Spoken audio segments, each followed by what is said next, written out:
Vöðvaminni þegar líkaminn æfir ákveðna samhæfingu vöðva til þess að framkvæma ákveðna aðgerð og við getum farið að gera það án þess að hugsa. Einfaldasta sem okkur dettur kannski í hug að standa á einum fæti.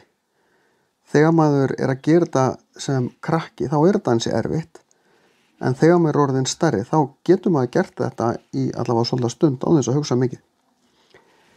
Eftir því sem við förum í flóknari aðgerðir, til dæmis í fimleikum, þar sem við erum að tala flókin og erfið stökk, þar sem alls konar smáar hreyfingar sem þarf að gera í réttri röð á réttum tíma, þá þarf að æfa þetta, jafnvel í mörg ár. Og þetta að hluta til af hverju fólk sem æfir fimleikar að æfa svona rosalega mikið, að það að byggja upp þetta vöðvaminni til þess að þessi stökk séu hreinlega ekki hættuleg.